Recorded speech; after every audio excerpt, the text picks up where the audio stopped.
Good evening and welcome to episode 55. As always, we'll begin with our gratitude attitude. So, if you will, please gently close your eyes. Take a deep breath.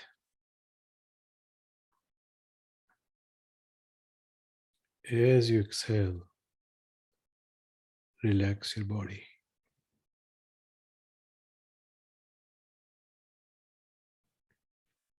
Take another deep breath.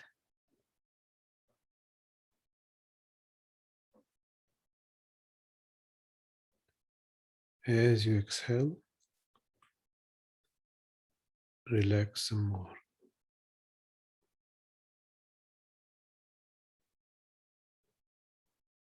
Take one more deep breath.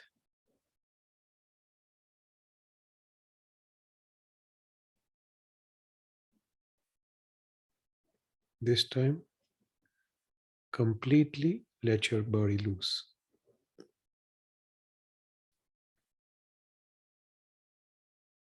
Now, think of one thing that you are grateful for that happened in the past week.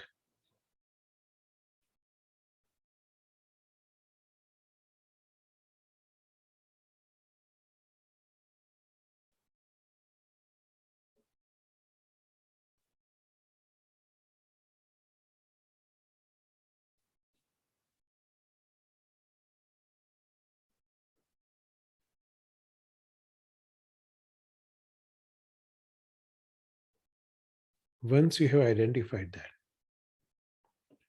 think about why you are grateful.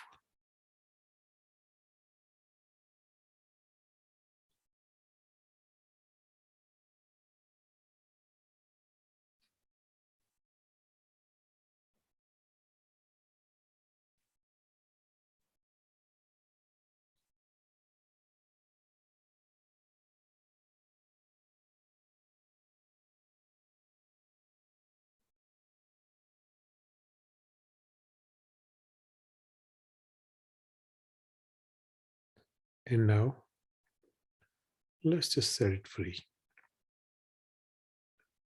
If you are by yourself, say it out loud what you are grateful for and why. If you are with someone, tell it to each other.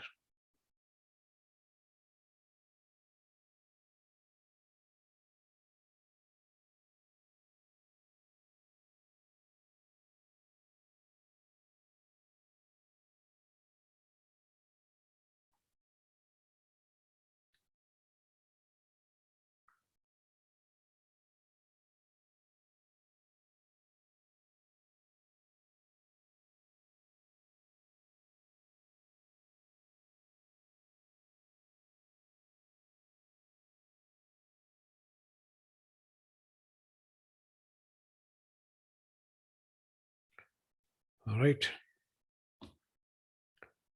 So when adults do it, we call it keeping up with Joneses. And when kids fall for it, we call it peer pressure. Either way, it is one of those traps that can suck one into a downward spiral. So today, let's discuss peer pressure and how best to navigate it. I read about a story where in our local school district, kids are involved in this TikTok challenge where they steal toilet paper from the school restroom or otherwise destroy the restroom and then put a picture on TikTok. How crazy is that, right? Peer pressure is nothing new, it's just in a different form. And there's nothing wrong with hanging out with friends who are trying out different things, right? But it becomes a problem when we allow their behavior to influence our decisions. For teenagers, this is especially difficult They're trying to get acceptance from their peers and be part of that cool group, if you will. This is the same for adults. When otherwise rational people try to keep up with the lifestyle of their peers, it all comes down to who we are as people and if we are comfortable in our own skin. If we are happy with who we are, we will never try to impress other people. And that is the rub, really. Most people are trying for approval from external sources. We look for validation from our colleagues and friends of the choices we make for ourselves.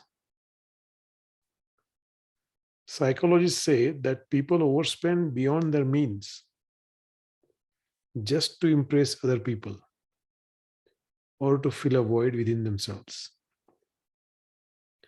In a consumption economy like ours, we are actually encouraging this behavior by making credit easily available to anyone and everyone without regard to the ability to pay back. A lot of these material items are flashed as a signal of wealth instead of what it really is, signal of debt. I had a very interesting conversation with my cousin. She was visiting from India and we were just chatting. And all of a sudden she asked me, how come a lot of minimum wage employees, people who she would see in a Starbucks, for example, were able to afford the latest iPhone? It was a great question, right?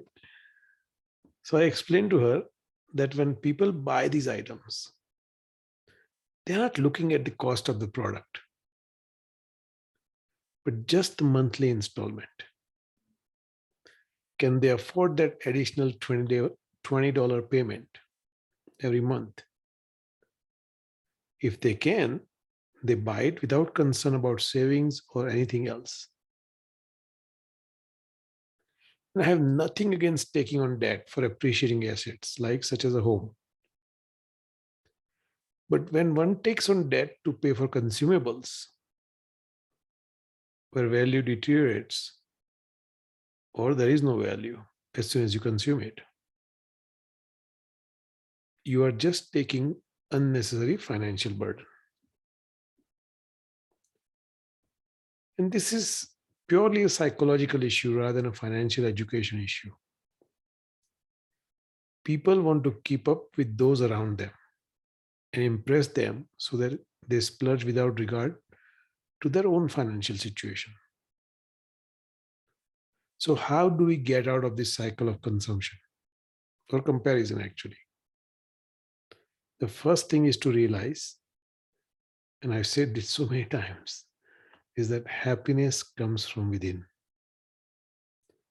No matter the external conditions, if we are content with who we are and what we have, we will not need external stimuli for our happiness. One way to develop this state of mind is through meditation.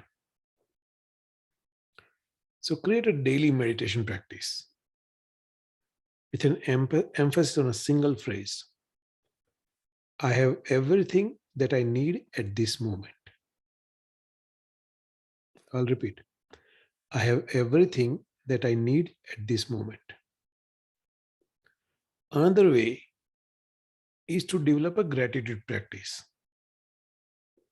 Be thankful for what you have. And that brings contentment, which leads to happiness. And we talked about all of this at length in different posts, right? So I encourage you to review our gratitude episode as well as contentment episode on the YouTube channel. The next thing you can try is to figure out what your value is. If someone drives a fancy car, Do you value the car or is it just for show? Once you know your values, you will stop competing, and that is when you will begin to see changes. It also helps when you stop following influencers on social media because they are there to peddle consumables, right? That's their job, that's how they make a living. But it doesn't mean that we have to follow them. And most important thing to realize is that self-worth has no relation to material wealth. Self-worth and material worth are completely different things. They are not attached at all. Once you implement some of the solutions outlined here, you'll begin to feel change where you can still hang out with your friends without being in need to compare your lifestyle with theirs. And that's the most important piece. It's okay to hang out with whoever you want as long as you're not comparing lifestyles or anything else for that matter. So I hope this is helpful in some way to you or someone you love. One thing I would strongly suggest is to instill this value in our kids at an early age. The sooner they realize they don't need to do anything to impress someone else, the better off they will be in their own lives. They will flourish as human beings. They'll excel at everything they do. And most importantly, they'll be happy with themselves. So, in today's meditation, we'll use a technique called black and white meditation. We've done this before. This one helps us relieve stress from our life. At first, we'll settle down at our hearts, as always. Then we'll imagine that all of our stress is gathered at our heart in the form of thick smoke. We'll breathe in light and breathe out this thick smoke of stress. That's the plan. If you're ready, let's begin. Get into a meditation posture. So sit in a cross-legged position if you can. If you are on a chair, just make sure your legs are straight. Keep your back upright, shoulders leveled,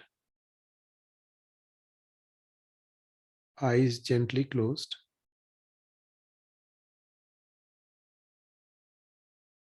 Keep your mouth just a little bit open.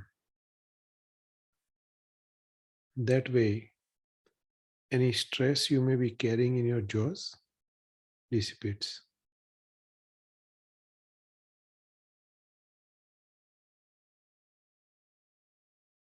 Put your palms in your lap, right over left,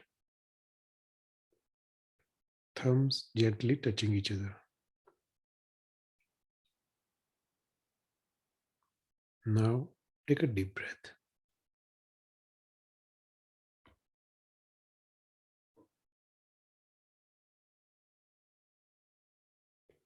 As you exhale, relax all your muscles.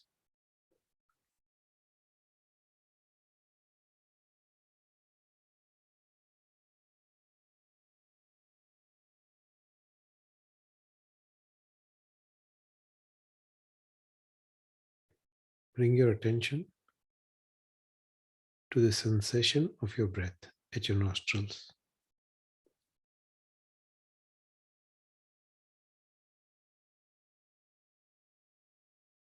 Feel the cool air as you breathe in.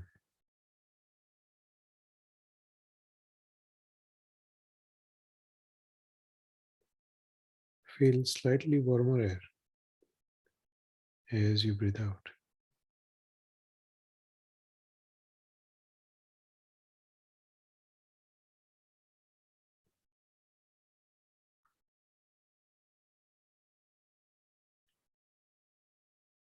Keep your focus at the sensation of your breath for about a minute or so on your own.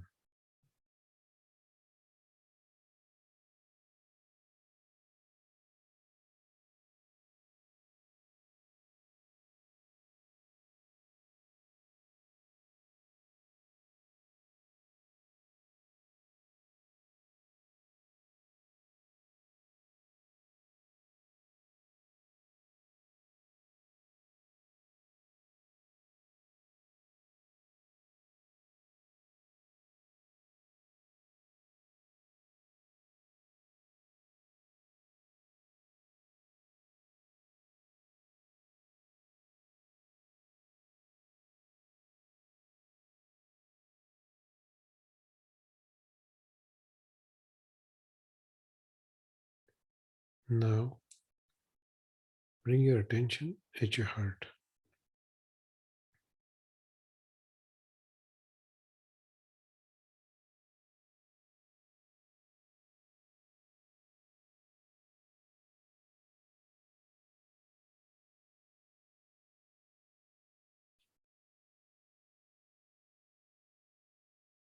Imagine everything that happened before this moment melts away in light and disappears.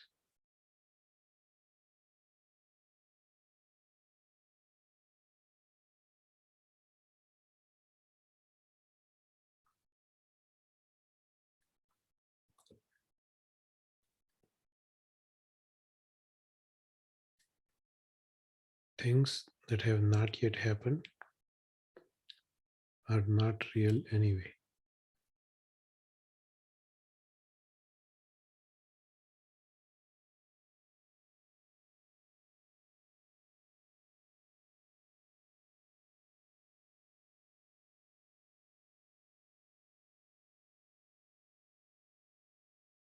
So it is just this moment.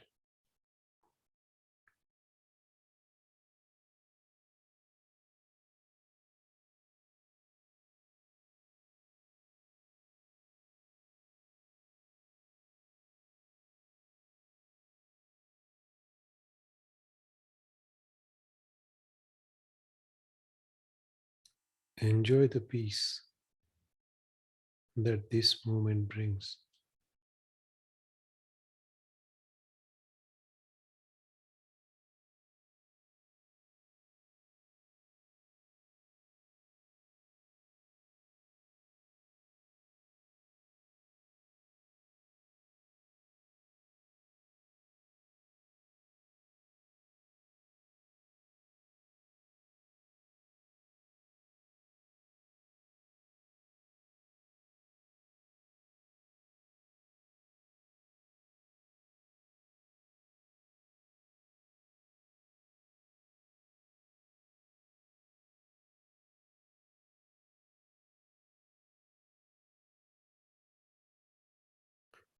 Let this peaceful moment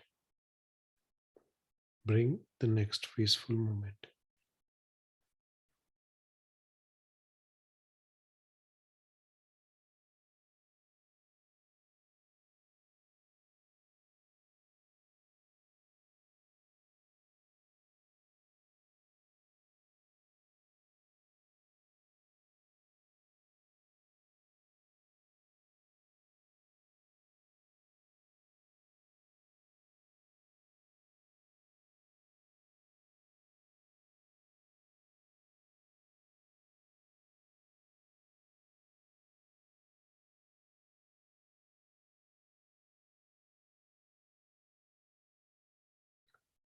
Remember, there is nothing to do, nowhere to go.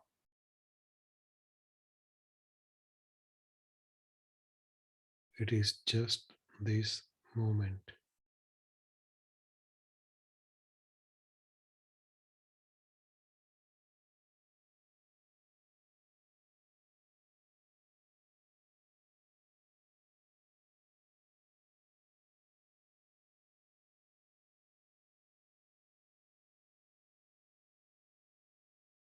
Just enjoy.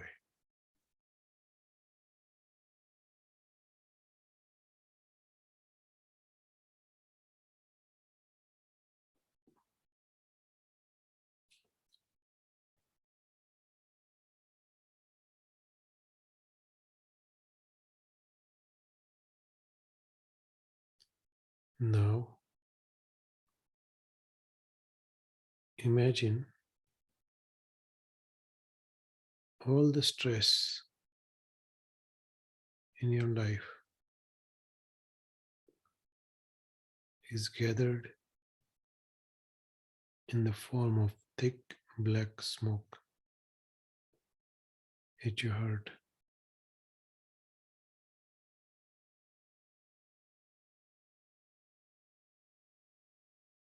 All your worries, everything that is bothering you, is turned into thick black smoke at your heart.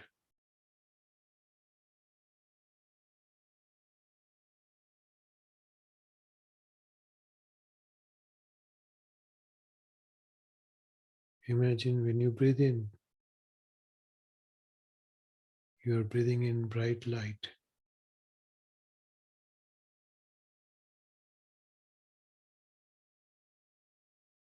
And as you breathe out, you are breathing out all your stress, all your worries in the form of thick black smoke.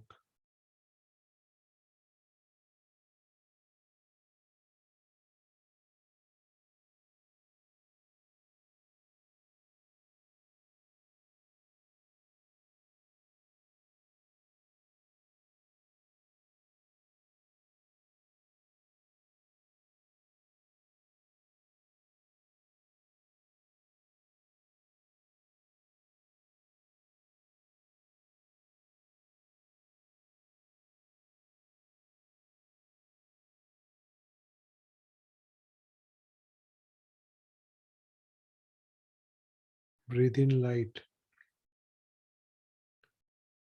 and breathe out stress.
If you find yourself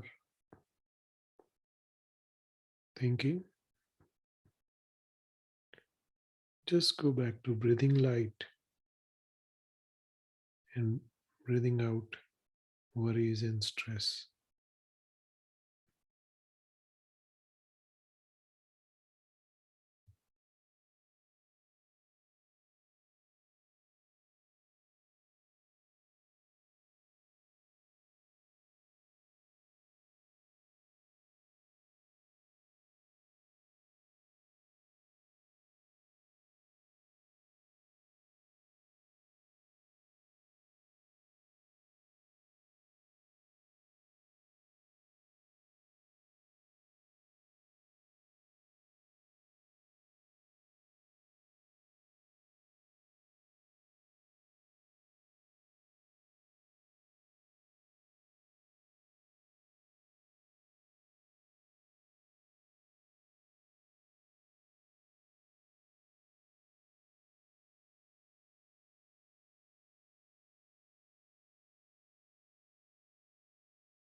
Imagine you are breathing in bright light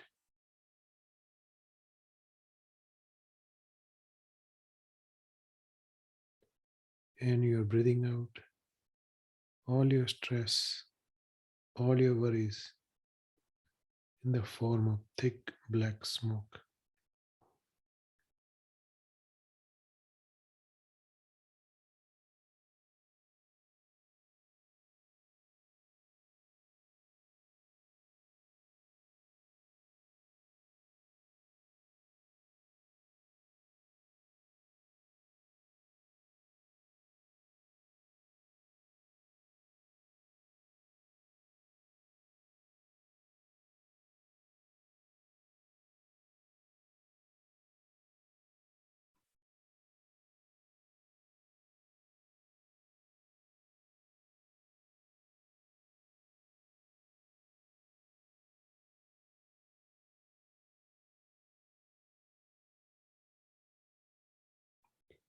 If your thoughts have hijacked you in some other world, please come back.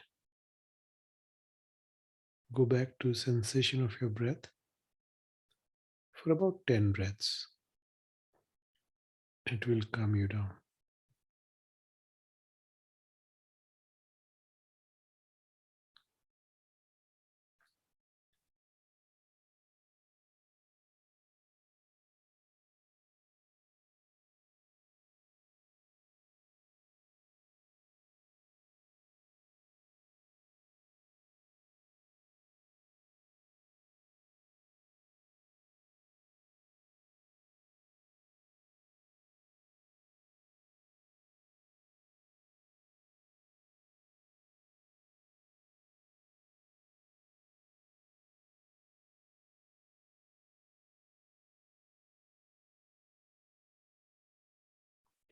Imagine you are breathing in bright light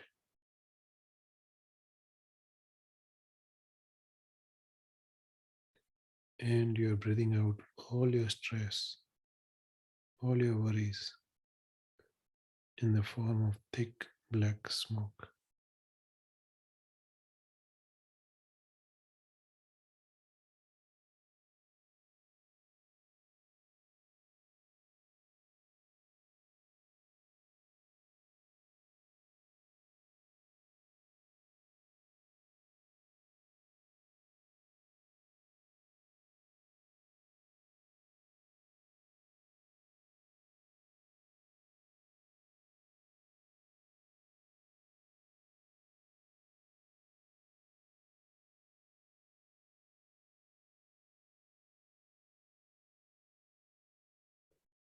Enjoy the peace at your heart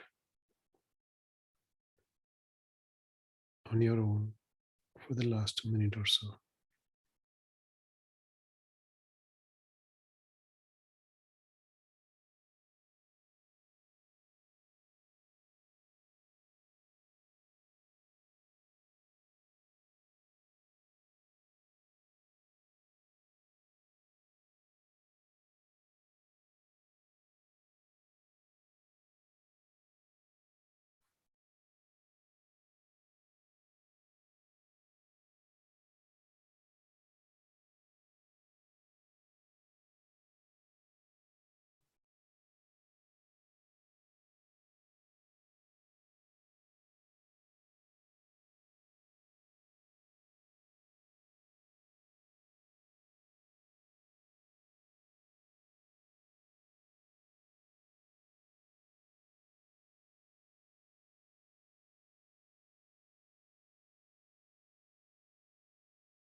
When you're ready, gently open your eyes.